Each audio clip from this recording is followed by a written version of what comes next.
बात करेंगे finally perception की।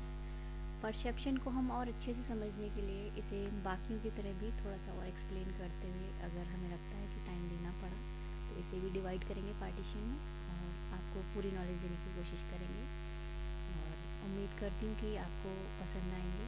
और अगर आपके पास कोई सजेशन हो तो आप मुझे बता सकते हैं कि और अच्छी तरीके से आपको नॉलेज कैसे प्रोवाइड की जा सकती है, या फिर शॉर्ट टर्म्स में वीडियो अगर बनानी हो तो किस चीज़ पे फोकस करना चाहिए। और अगर आप साइकोलॉजी के स्टूडेंट हैं और हिंदी भाषा में अगर कुछ और जानना चाहते हैं तो वो भी आप मुझे कमेंट्स करके बता सकते हैं। फिलहाल चलिए स्टार्ट करते हैं। आज हम बात करेंगे सब्जेक्ट या हमारा जो चैप्टर है वो है परसेप्शन। हमारे सब्जेक्ट का नाम होगा परसेप्शन एंड परसेप्शनल प्रोसेस, प्रत्यक्षीकरण एवं प्रत्यक्षात्मक प्रक्रिया। उद्दीपकों को पहचानने की प्रक्रिया ही प्रत्यक्षीकरण है, जबकि अवधान उद्दीपकों को चेतना के केंद्र में लाने की प्रक्रिया है। प्राणी किसी न किसी वातावरण में रहता है। इस वातावरण के उत्तेजना समय समय पर प्राणी में क्रिया उत्पन्न करती रहती है। वातावरण से प्राप्त होने वाली उत्तेजनाओं का तात्कालिक ज्ञान कराने वाली मानसिक प्रक्रिया ही प्रत्यक्षीकरण कहलाती है। यह वह मानसिक प्रक्रिया है जिसके द्वारा प्राप्त संवेदनाओं की व्यक्ति या अथवा संवेदना में अर्थ जोड़ने वाली मानसिक प्रक्रिया ही प्रत्यक्षीकरण कहलाती है। प्रत्यक्षीकरण गत अनुभवों से प्रभावित होता है। दैनिक जीवन में देखा गया कि व्यक्तिगत अनुभवों के आधार पर व्यक्ति अनेक व्यक्ति या वस्तुओं को पहचानता है या उनका प्रत्यक्षीकरण करता है। इसका यह अर्थ नहीं है कि हमारे गत अनुभवों के आधार पर केवल संवेदना में अर्थ जोड़ने की क्रिया ही प्रत्यक्षीकरण या परसेप्शन है, बट प्रत्यक्षीकरण प्रक्रिया संवेदना के अतिरिक्त अन्य कई कारणों पर भी निर्भर करती है। जैसे प्रत्यक्षीकरण के संबंध में कुछ अधिक कहा जाए उससे पहले अब हम बात करते हैं इसके मीनिंग ऑफ परसेप्शन की। प्रत्यक्षीकरण का अर्थ बोरिंग के अनुसार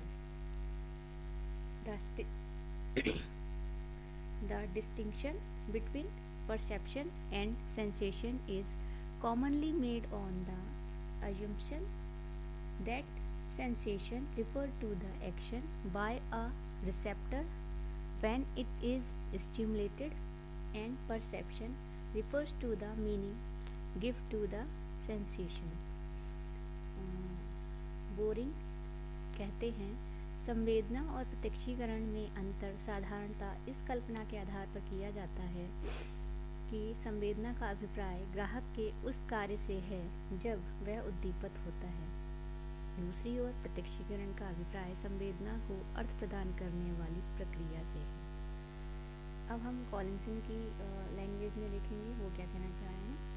perception is the immediate apprehension of an object और situation affecting any or all of the sense organs by way of sensation.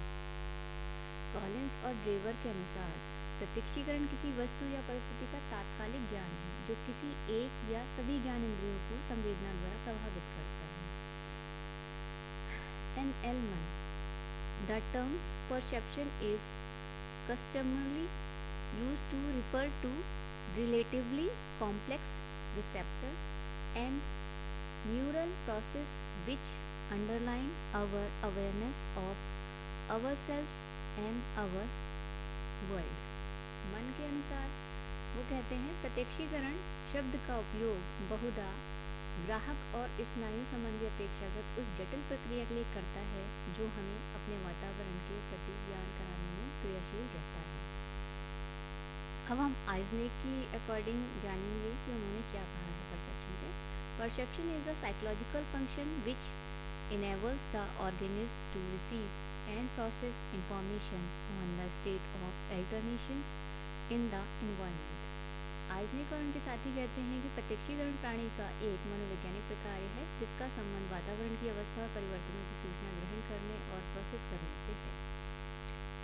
R.F. Heber वो कहते हैं all those process concerned with the translation of stimulus energy falling on a receptor surface into the reports of experience responses to that stimulations and memory persisting beyond the termination of the stimulation। तो हैवर कहते हैं प्रत्यक्षपरक प्रतिक्रिया में वे सभी प्रतिक्रियाएं सम्मिलित हैं जिनका संबंध ज्ञानेंद्रियों पर पड़ने वाले उद्दीपक ऊर्जा को, उद्दीपन की अनुक्रिया को तथा इस उद्दीपन की समाप्ति तक ना निपटने वाली स्मृति को सूचना देने वाले अनुभवों के रूप में अनुवादित या व्याख्या करना है। अब इतनी सारी आपको डेफिनेशन जो मैंने बताई हैं उनके आधार पर ये कहा जा सकता है कि प्रत्यक्षीकरण वह मनोविज्ञान कार्य है या सूचना अवशोषण की व्याख्या है जिसका संबंध वातावरण की उत्तेजनाओं के संबंध में सूचना ग्रहण करके प्रोसेस करना है। इससे प्रोसेस में निम्न महत्वपूर्ण अवस्थाएं आती हैं। फर्स्ट इसमें आएगा प्रत्यक्षीकरण में सर्वप्रथम वातावरण में होने वाले ऊर्जा परिवर्तनों का संज्ञापन डिटेक्शन होता है। सेकंड इसमें आएगा ऊर्जा परिवर्तनों के कारण ग्रहण करने के बाद इन्हें स्नायु आवेगों नर्व इम्पल्स में परिवर्तित करना होता है। थर्ड इस स्नायु आवेग के मस्तिष्क में पहुंचने पर कुछ मध्यस्थकारी प्रक्रम मेडिएशन प्रोसेस संबंधी सहचर्य सक्रिय हो जाते हैं जो सूचना को परिवर्तित, पुनर्गठित तथा परिवर्तित करते हैं। अंत में इस मध्यकारी फोर्थ पॉइंट में आएगा मध्यस्थकारी प्रक्रिया के बाद प्राणी उद्दीपक के विशेष पक्षों का चयन कर उद्दीपन का अर्थ प्राप्त करता है अर्थात इसे प्रत्यक्ष अनुभव होता है। अब एग्जाम्पल के तौर पे देख सकते हैं परसेप्शन क्या है। परसेप्शन में जब हम आँखों द्वारा किसी चीज़ को देखते हैं तो हम उसकी रंग रूप आकृति के आधार पर यह पहचानते हैं कि यह व्यक्ति है, जीव है, कोई कीट है। इस आधार पर ना कि हम उसे पहले देखते हैं, उसकी आकृति, रंग रूप और जितनी व्याख्या हमने अपने जीवन के अनुभव के आधार पर प्राप्त की है उसके अनुसार जो हमारी रिसेप्टर्स में सबसे पहले आइज़ ने देखा उसको, फिर जो स्नायु तंत्र है हमारा जिसने ग्रहण किया और मस्तिष्क तक पहुंचाया और उसके बाद कंफर्मेशन ये हुई कि ये जीव या मनुष्य है या जो भी कुछ है वो उसको कंफर्म करता है। उसके बाद से हमारा रिएक्शन ये कंफर्म करता है हमारे दिमाग को कि ये चीज़ जीव है या जो भी वस्तु है वो उसको दिमाग फाइनली इंडिकेट क्लियर करता है। ठीक, तो अब हम बात करते हैं कि प्रत्यक्षीकरण का प्रक्रम प्राणी के केंद्रीय नाड़ी संस्थान सेंट्रल नर्वस सिस्टम में घटित होता है जिसका प्रत्यक्ष डायरेक्ट निरीक्षण संभव नहीं है परंतु इसका अनुमान अवश्य संभव है जो उद्दीपकों के प्रति की जाने वाली विभेदनशील अनुक्रिया के द्वारा किया जाता है। प्रत्यक्षीकरण प्रक्रिया सर्वथा संरचित अर्थात स्ट्रक्चर्ड तथा संगठित अर्थात ऑर्गेनाइज्ड होती है। अब हम जानते हैं प्रत्यक्षीकरण के घटक के रूप में संवेदना sensation as component of perception. उत्तेजना के प्रत्यक्षीकरण में सर्वप्रथम उत्तेजना से संबंधित सूचनाओं को ज्ञानेंद्रियां ग्रहण करती हैं, फिर यह सूचना ज्ञानेंद्रिय ज्ञानवाही नाड़ियों द्वारा मस्तिष्क को भेजती है। मस्तिष्क में सबसे पहले उत्तेजना की संवेदना होती है और संवेदना का जब व्यक्ति को अर्थ प्राप्त हो जाता है तब उसे उत्तेजना का प्रत्यक्षीकरण होता है। प्रत्यक्षीकरण के घटक के रूप में कैरेक्टरिस्टिक्स और प्रत्यक्षीकरण प्रक्रिया के विश्लेषण एनालिसिस ऑफ परसेप्शन को समझा जाए। अंत में प्रत्यक्षीकरण और संवेदना के संबंध को समझा जाए तभी ये क्लियर हो पाएगा। अब हम जानते हैं प्रत्यक्षीकरण की विशेषताएं कैरेक्टरिस्टिक्स ऑफ परसेप्शन। फर्स्ट इसमें आएगा प्रत्यक्षीकरण एक मनोवैज्ञानिक प्रकार है। सेकंड है इसमें प्रत्यक्षीकरण का प्रथम प्रक्रम प्रोसेस वातावरण में होने वाली भौतिक ऊर्जा परिवर्तनों का संज्ञापन डिटेक्शन करना है अर्थात वातावरण के उद्दीपकों को ज्ञानेंद्रियों द्वारा ग्रहण करना है। थर्ड आएगा इसमें प्रत्यक्षीकरण के द्वितीय प्रक्रम प्रोसेस में ग्रहण की हुई भौतिक ऊर्जा की ज्ञानेंद्रियों के अध्ययन के स्नायु आवेगों नर्व इम्पल्स में परिवर्तित करती है। फोर्थ इसमें आएगा प्रत्यक्षीकरण के तृतीय प्रक्रम में यह स्नायु आवेग जब मस्तिष्क में पहुंचते हैं तो कुछ मध्यस्थकारी प्रतिक्रियाएं होती है, फलस्वरूप अनेक संवेदना उत्पन्न हो जाती। संवेदना का एकीकरण, संशोधन और पुनर्गठन होता है, फलस्वरूप व्यक्ति को प्रत्यक्षीकरण होता है। फिफ्थ पॉइंट में आएंगे वातावरण की सभी उत्तेजना व्यक्ति के ध्यान को प्रभावित नहीं करती हैं और सभी उत्तेजनाएं समान रूप से प्रभावित नहीं करती। अर्थपूर्ण और आकर्षण उत्तेजनाएं ध्यान को अधिक प्रभावित करती हैं। सिक्स पॉइंट में आएंगे अपरिचित उद्दीपक को पहचानने में या प्रत्यक्षीकरण में व्यक्ति अनेक प्रयास करता है। उदाहरण के लिए वह उद्दीपक को उलटकर, सूंघकर और चक्कर जानने का प्रयास करता है। प्रयासों के बढ़ने के साथ साथ प्रत्यक्षीकरण के होने की संभावना बढ़ती जाती है। 7th पॉइंट में हम जानेंगे व्यक्ति का प्रत्यक्षीकरण कैसा और क्या होगा। यह बहुत कुछ इस बात पर निर्भर करता है कि उस व्यक्ति के पूर्व अनुभव, पास्ट एक्सपीरियंस और अधिगम लर्निंग कैसा रहा है। अब हम बात करेंगे इसमें प्रत्यक्षीकरण में संलग्न प्रतिक्रियाएं या प्रत्यक्षीकरण का विश्लेषण, प्रोसेस इन्वॉल्व इन परसेप्शन और एनालिसिस ऑफ परसेप्शन। प्रत्यक्षीकरण के विश्लेषण के परिणाम स्वरूप प्रत्यक्षीकरण में मुख्य 4 प्रक्रियाएं होती हैं। इनमें से कुछ उपरोक्त विवरण के अंतर्गत समझाई गई हैं और बाकी आगे हम जानेंगे इसे। फर्स्ट में आएंगे ग्राहक प्रक्रियाएं, रिसेप्टर प्रोसेस। जब ज्ञान इंद्रियों के सामने कोई उद्दीपक उपस्थित होता है तो ज्ञान इंद्रियां प्रभावित होती हैं और सक्रिय हो जाती हैं। फलस्वरूप इन ज्ञान इंद्रियों से नाड़ी प्रवाह ज्ञानवाही नाड़ियों के द्वारा होता है। ज्ञानवाही नाड़ियों द्वारा होता हुआ सुषुम्ना और अंत में मस्तिष्क के कुछ विशेष क्षेत्रों में पहुंचता है। मस्तिष्क में नाड़ी प्रवाह के पहुंचने पर उद्दीपक की संवेदना होती है। यह संपूर्ण प्रक्रिया ही ग्राहक प्रक्रिया कहलाती है, जिसे रिसेप्टर प्रोसेस भी कह सकते हैं। सेकंड में आएगा आपका प्रतीकात्मक प्रक्रियाएं, सिंबॉलिक प्रोसेस। जब ग्राहक प्रक्रियाओं के फलस्वरूप नाड़ी आवेग मस्तिष्क में पहुंचते हैं तो संवेदना होती है। इन संवेदनाओं से मस्तिष्क का साहचर्य क्षेत्र उद्दीपित हो जाता है। साहचर्य क्षेत्र के उद्दीपित होने से पूर्व अनुभवों का स्मरण हो जाना।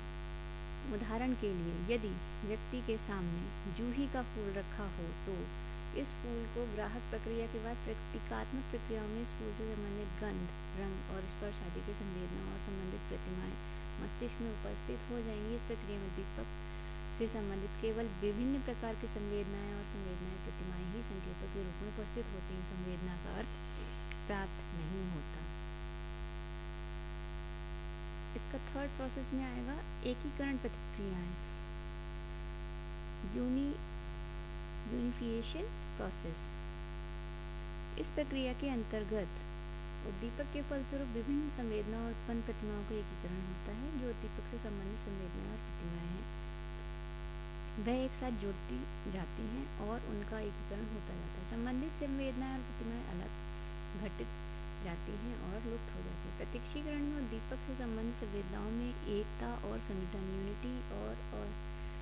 यूनिटी एंड ऑर्गेनाइजेशन पाया जाता है, अर्थात संवेदनाएं बिखरी न होकर संगठित रूप में होती हैं। एक उद्दीपक के रंग, गंध, आकार, स्पर्श आदि से संबंधित संवेदनाएं जब संगठित रूप में होती हैं तभी उद्दीपक का प्रत्यक्षीकरण होता है। उदाहरण के लिए यदि जूही के फूल के रंग, गंध, आकार, स्पर्श आदि से संबंधित संवेदनाएं यदि संगठित रूप में ना हो तो फूल का प्रत्यक्षीकरण संभव नहीं। इसी प्रकार से एक उद्दीपक के अलग अलग अंगों का प्रत्यक्षीकरण ना होकर भी सभी अंगों का प्रत्यक्षीकरण संगठित रूप में होता है। फिफ्थ इसमें पॉइंट आएगा भावात्मक प्रक्रिया, अफेक्टिव प्रोसेसिंग। एकीकरण प्रक्रिया के फलस्वरूप उद्दीपक का व्यक्ति को अर्थ स्पष्ट हो जाता है और भावात्मक प्रतिक्रिया के अंतर्गत उद्दीपक के अर्थ के साथ सुखद, दुखद अथवा तटस्थ आदि भाव जुड़ जाते हैं और फलस्वरूप व्यक्ति का प्रत्यक्षकारक अनुभव होते हैं। चलिए आज हम इसका मीनिंग वगैरह समझ पाए हैं और नेक्स्ट चैप्टर में हम जानेंगे difference between perception and sensation. Second part में हम इसकी बात करेंगे। मेरी आप सबसे रिक्वेस्ट है कि अगर आपको ये जानकारी पसंद आए, अगर आप किसी की मदद करना चाहें, किसी के साथ ये जानकारी शेयर करना चाहें तो प्लीज़ शेयर कीजिएगा। खासतौर पे हिंदी भाषियों के लिए बहुत कारगर सिद्ध होगा। अगर आप व्यावहारिकता को समझना चाहते हैं, साइकोलॉजिकल फैक्ट्स को जानना चाहते हैं तो प्लीज़ मेरे चैनल को लाइक, शेयर एंड सब्सक्राइब ज़रूर कीजिएगा। Thank you all of you.